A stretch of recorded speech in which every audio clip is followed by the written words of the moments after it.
Hi guys, I'm Mike. And I'm Stephen. And this is Indy Fanatics, your home for IndyCar content with weekly podcasts and feature videos. Welcome back to another episode of the IndyCar Podcast. And we are here to make sure that we squeeze everything out of the 2020 season that we possibly can. It may have been over for a few weeks now, but we are still here to kind of look back and assess on the 2020 season, because that's what fans do. You kind of look back at the season, and obviously we've got this gap.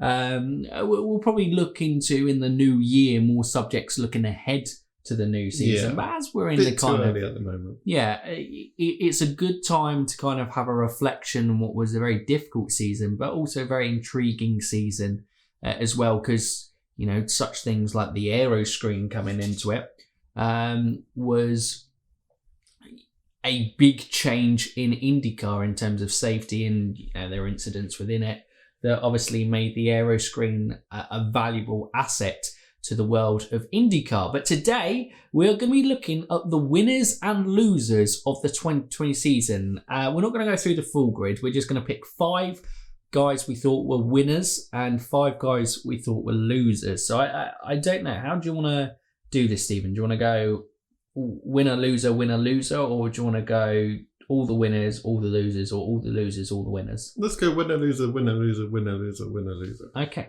All right.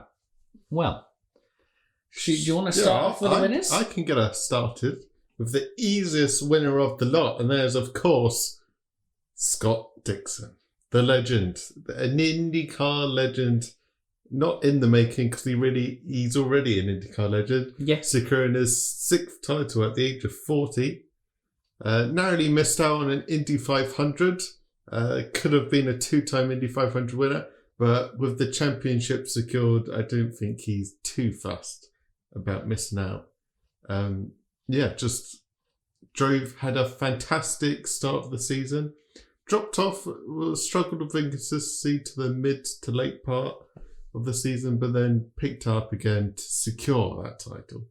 Yeah, and I think obviously getting his 50th career win in IndyCar as well, meaning that he's only 2 wins away from becoming second on the all-time list, over or surpassing Mario Andretti.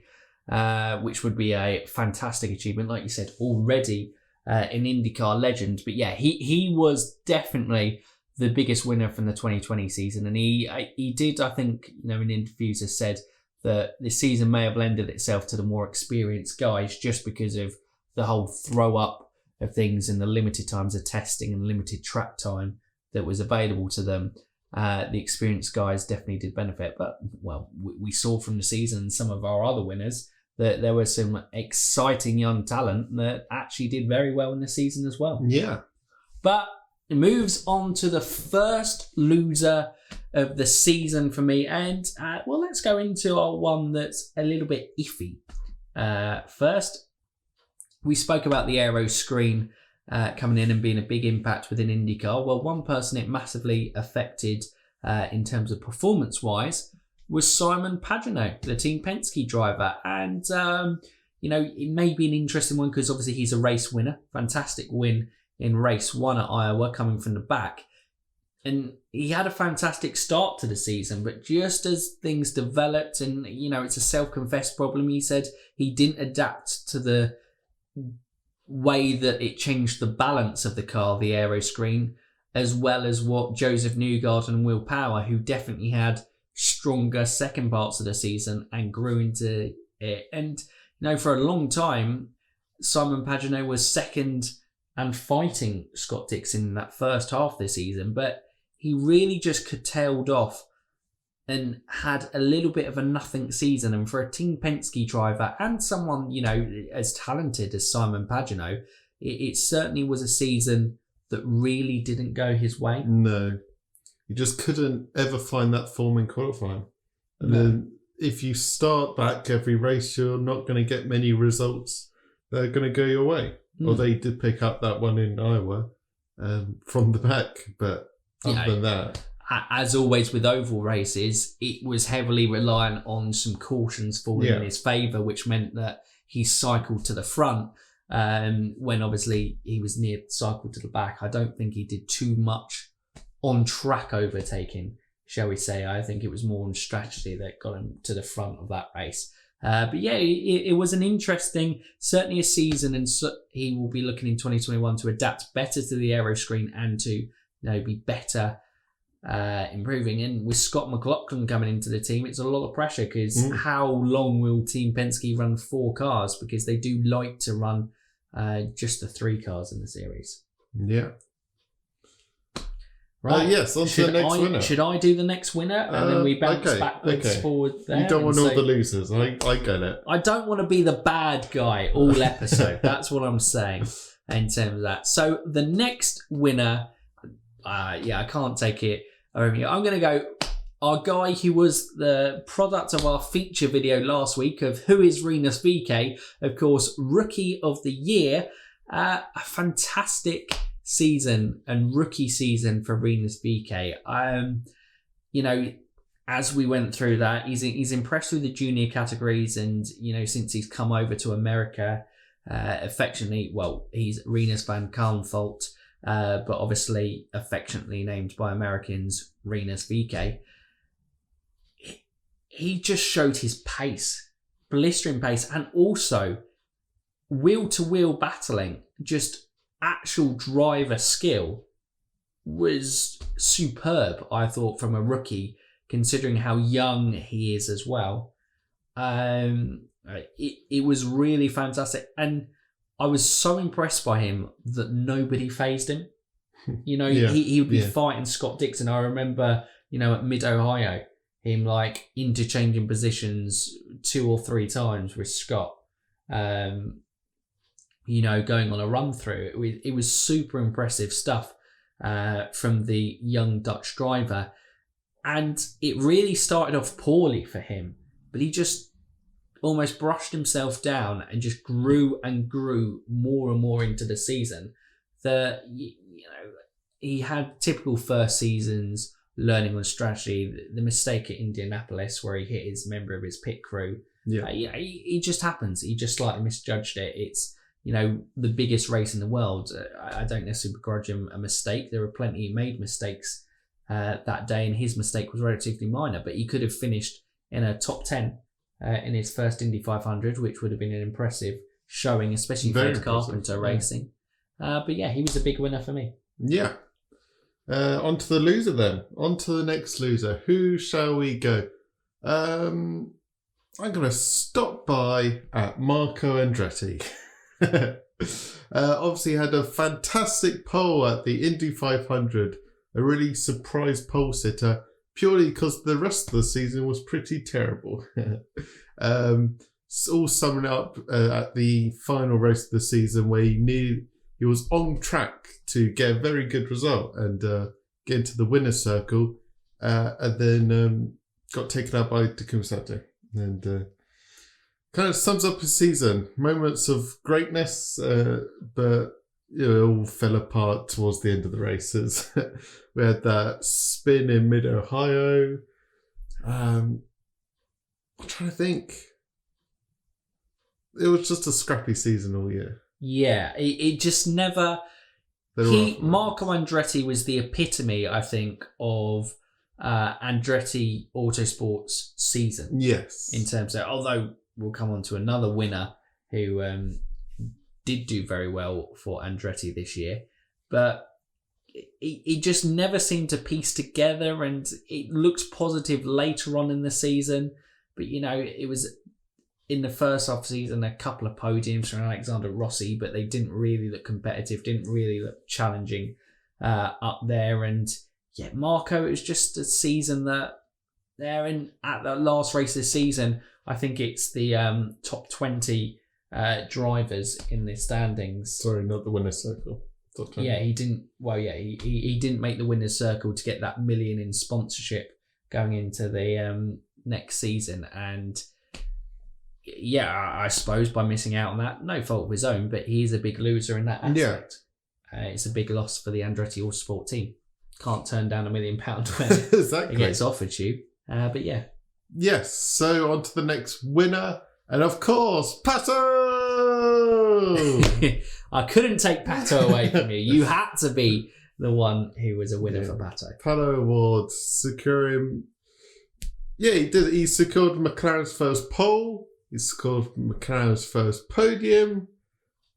And he got... How many podiums did we say he got in the end? 5?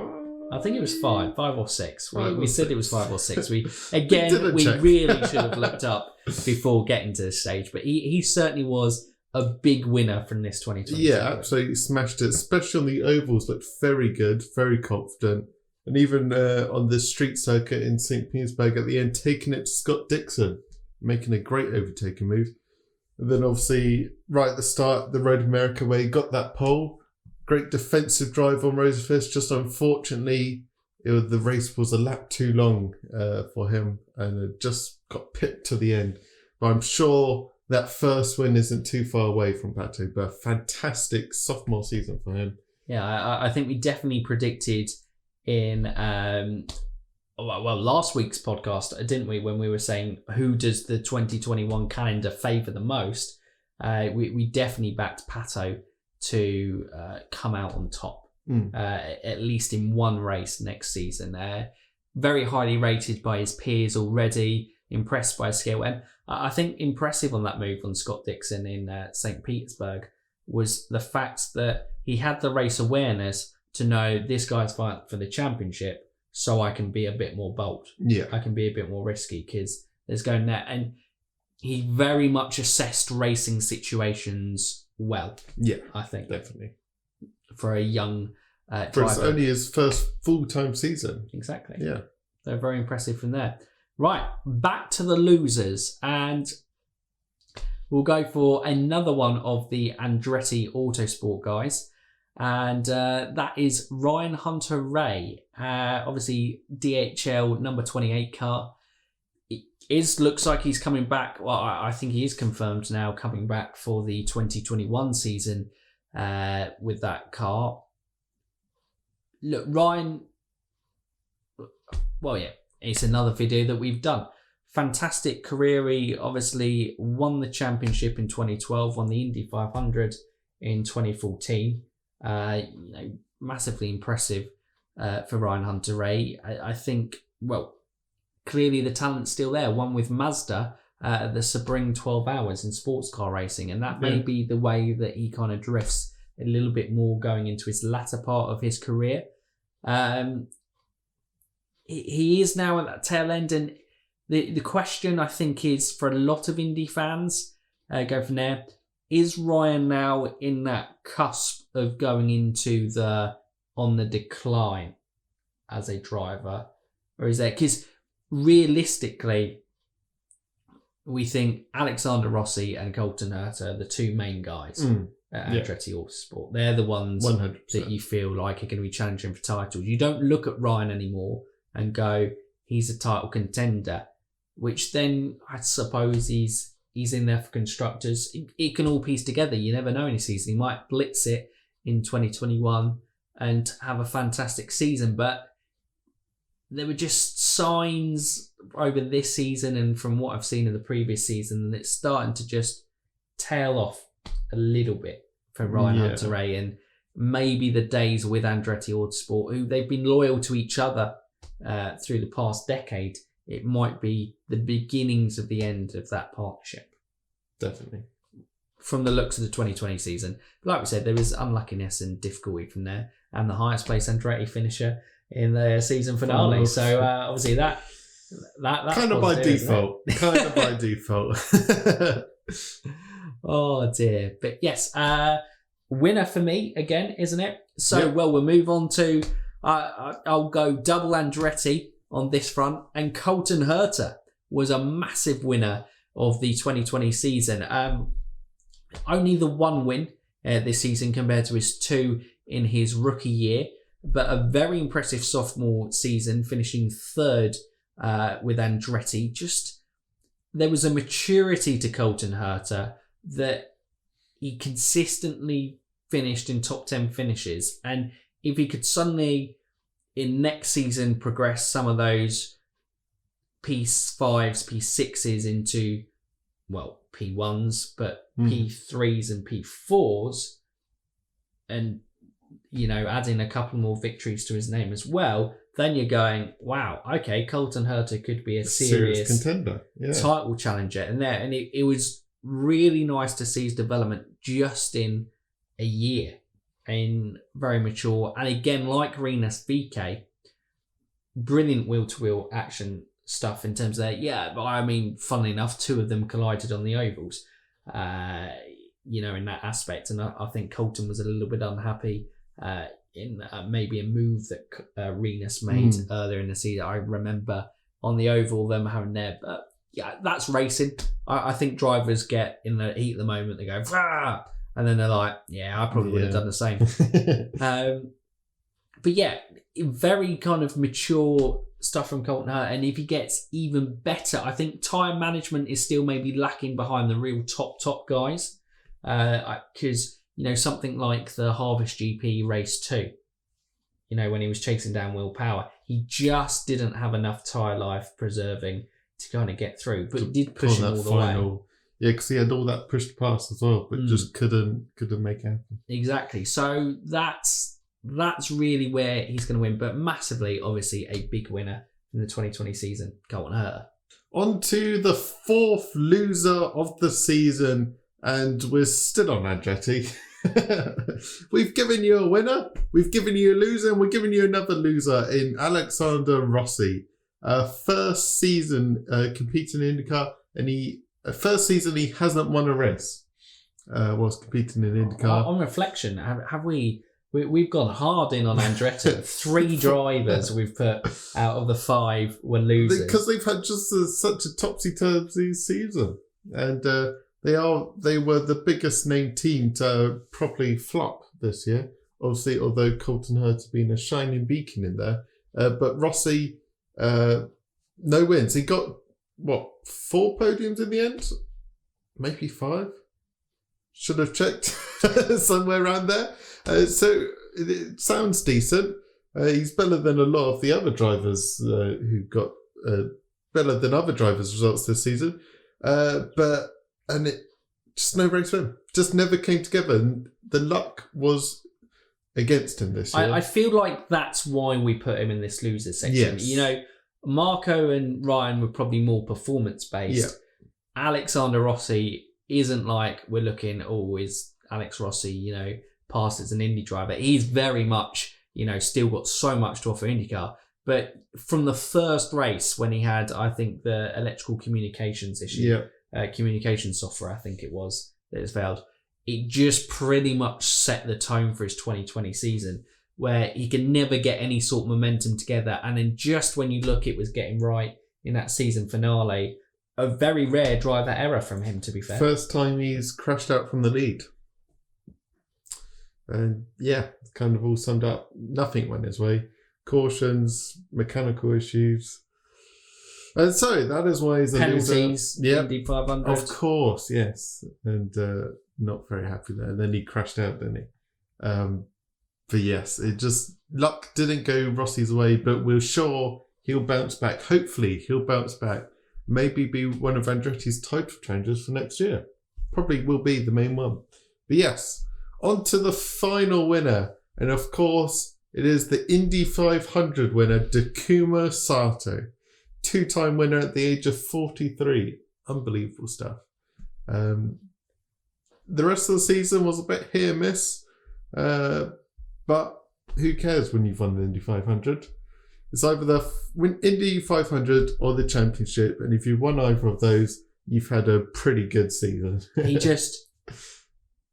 It was just such a brilliant drive from him in the Indy 500. And it's a shame because it would have been fascinating to see how the last laps would have played if they were done under green. Obviously, you know, it was Simon Pidgeot, wasn't it? Yeah. He crashed out at the end. Very unfortunate for him.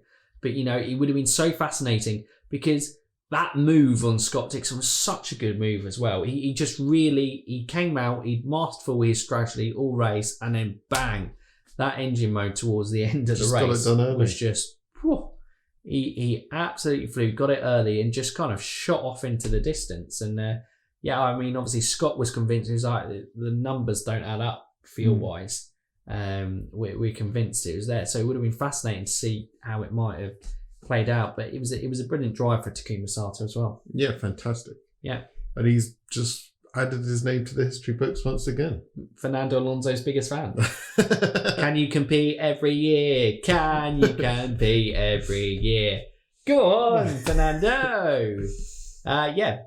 Big winner, Takuma. Yes, and you're going to wrap us up with the final loser.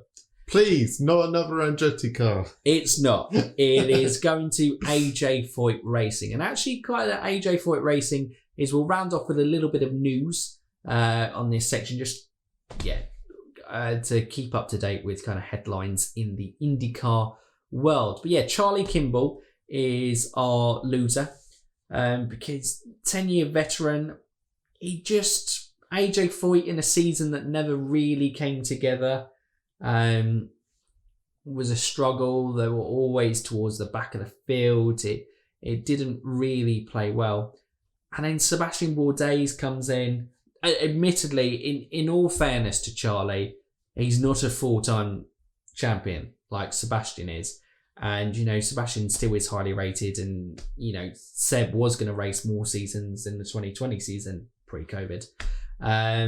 But yeah, he's obviously signed for the seat full-time, the only confirmed AJ Foyt driver at this current time. He got 8th, which was a positive in the last race of the season, but it is so difficult because putting one of the lower teams in this category, especially AJ Foyt, because they've never really been there. But as an experienced driver, I think you were just hoping for something more from Charlie Kimball.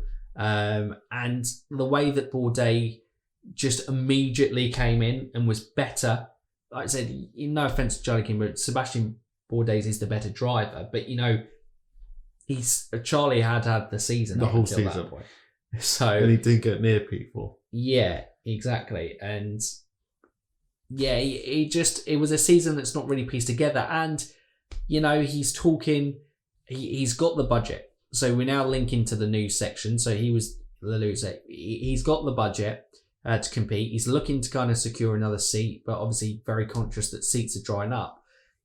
It's not the season that makes you go, give me a seat for next year, whoever that is, Dale Coyne, AJ Foyt again. It's not screaming to the heavens, do it. And when you get to your stage of Charlie Kimball's career, I think, you also bring the experience of what you can bring off track probably to the team. Very good PR wise. I think the Californian speaks very well, Charlie Kimball, and obviously has strong links with his sponsors. But is he getting those performances on track as well? And that's probably where the question is. But he sounds positive for it, but you have to be. You're not going to come out and say that I'm not positive about it, are you? Well, I guess Askew did that. Yeah, well, and he hasn't got a seat. Yeah, I suppose Ashley could have been a big loser, but it felt harsh to kind of put him in. Unfortunate circumstances. That category. Other AJ Foyt driver, Dalton Kellett, is obviously part-time. I think everyone knew that it was a season too early for Dalton Kellett to really make an impact. And obviously being within AJ Foyt as well, it's not exactly the team as it currently stands to go, wow, what a platform to show your ability. But I think everyone thought he came in a bit inexperienced. But, AJ Foyt gave him the platform to ride a part-time calendar in IndyCar for the 2020 season. And he really is got his heart set on having a full-time seat. He said he's got things in the bag, but, that's, again, negotiations. Even if he doesn't have anything in the bag, you're not going to come out and go, I've got nothing, but I want to drive full-time. Because that weakens your negotiation position, doesn't it? But yeah, Dalton Kellett, it'd be an interesting one. He seems a great lad. I didn't really get much media of him. No, it's difficult. He's not in a position really to be doing that. But he seems a good lad. He's passionate about IndyCar. I believe he has some sort of engineering background as well in terms of. Degree, I'm pretty sure on that front, but yeah, it'd be interesting, and it's getting to that stage. The seats are drying up. There's still plenty of seats available, but it is getting to kind of scrappy season of really fighting for those seats. And the final news is referring to Tony Kanaan and what's his name? Jimmy Johnson. That's the guy. The number 48 car. That guy. Yeah, that guy. The number 48 car coming in secured a big sponsor. The American Legion is going to be supporting the car throughout the 2021 season. So that's fantastic news for them. Obviously, good for a fantastic stuff. We know, obviously, vets and how well they're appreciated and looked after in the United States. So it's a great sponsor to see in IndyCar, and I think a really good one for Jimmy Johnson and Tony Kanaan that secures the financial stability of that car. For the number 48. Yeah. Absolutely. But that pretty much is rounded off from me. Stephen, anything more? Nope. Those are our winners and losers of the 2020 IndyCar season. So, there you go, guys. That is it. We'd love to hear in the comments down below who your 5 winners and 5 losers were of the 2020 season. And, it's always fun to play this because motorsport is always, your seat's never safe. You're only one bad season away from getting dropped, or sometimes not even a bad season from getting dropped. In the case of Oliver Askew, it just kind of... It can fall apart for no particular reason. Exactly, yeah. But yeah, that's it from us today, guys. Get involved in those comments. And if you're new around here or haven't done so already, Stephen, what can they do? You can like, subscribe, and ding that bell. Ding it. So for now, you Indy fans, keep racing.